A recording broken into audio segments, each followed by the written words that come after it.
সমস্যা, কঠিন সময়, সংকট, বিপদ কার জীবনে নেই? প্রত্যেকের জীবনে আছে। কিন্তু আমাকে একটা কথা বলুন, যদি নৌকায় ঢেউকে ভয় পেতে শুরু করে তাহলে সাগর পার করবে কে? কখনো কোনো ছোট্ট পিঁপড়েকে দেখেছেন, যে আকারে হয়তো ছোট হতে পারে কিন্তু বড় শিক্ষা দিয়ে যায়? কিন্তু আমরা শিখি না। এবার দেখুন একটা পিঁপড়েকে, যে ভোজনের খোঁজে বাইরে বের হয়, একটা ছোট্ট দানা তুলে নেয়। ছোট দানা তোলে কারণ তার থেকে বেশি সে তুলতেই পারবে না। সে দানা নিয়ে চলতে শুরু করে, কোনো দেওয়ালে উঠে পড়ে, আবার পড়েও যায়। সেই দানা দূরে কোথাও একটা পড়ে যায়, তা আবার খোঁজে, তুলে নেয়, আবার চলতে থাকে।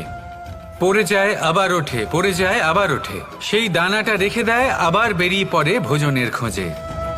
পরিশ্রম করতে থাকে কিন্তু হার মানে না।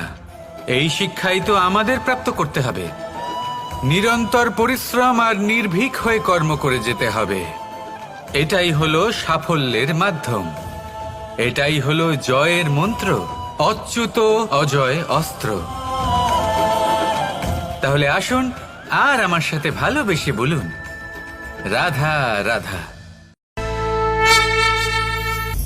কাল, আজ এবং কাল, আমাদের সমগ্র জীবন এই তিনটির আশেপাশেই ঘুরতে থাকে। আমরা সবসময় বিগত সময়ের বিষয়ে ভাবতে থাকি। অতীতে যদি আমাদের দ্বারা কোনো ভুল হয়, সেই বিষয়ে ভেবে ভেবে আমরা সবসময় অনুতাপ করতে থাকি। এটা উচিত নয়।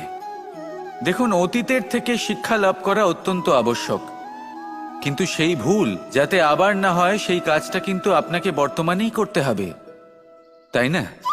দ্বিতীয় কথা, আমরা সবসময় ভাবি আগামী দিনের বিষয়ে, ভবিষ্যতের বিষয়ে। আমরা ভাবি যে কাল করে নেব, আজ এই কাজ করতে পারছি না, কোনো ব্যাপার নয়, কাল করে নেব। আজ কাজটা শুরু করতেই পারলাম না, কোনো ব্যাপার নয়, কাল করে নেব। আজকের দিনটাই ভালো ছিল না, কোনো ব্যাপার নয়, সেটা কাল করে নেব। ব্যাপারটা বুঝুন, আপনি নিজের সময় নষ্ট করছেন। দেখুন, এই যে কাল, তা কখনোই আপনার হাতে আসবে না। তাই যে কাজ করতে চান সেটা আজকেই করুন, অন্তত শুরুটা করুন। কারণ এই আগামী সময় তা সবসময় আপনার থেকে এক কদম আগে থাকবে, একদিন এগিয়ে থাকবে। জানেন কেন? কারণ এই কাল আপনার জন্য অপেক্ষা করবে না, সেই জন্য আপনিও এর জন্য অপেক্ষা করবেন না। যা করার তা আজকেই শুরু করুন। কারণ যে বর্তমানে নিজের ভিত স্থাপন করেন না, ভবিষ্যৎকালে তার সুন্দর শক্তিশালী ভবন কখনো নির্মাণই হয় না। আসুন আর আমার সাথে ভালোবেসে বলুন, রাধা রাধা।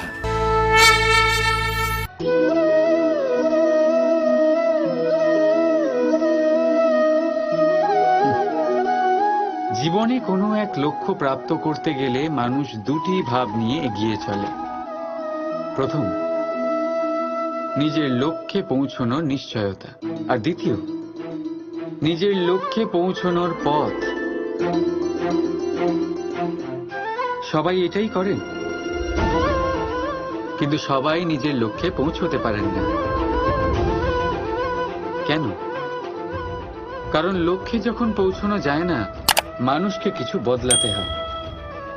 কেউ নিজের নিশ্চয় লক্ষ্য বদলে ফেলেন, কেউ নিজের পথ।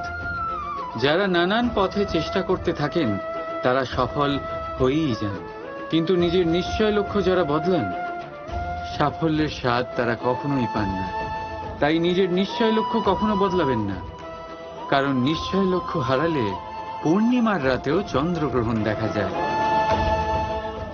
নিজের নিশ্চয় লক্ষ্য বজায় রাখুন, আপনি সাফল্য অবশ্যই পাবেন।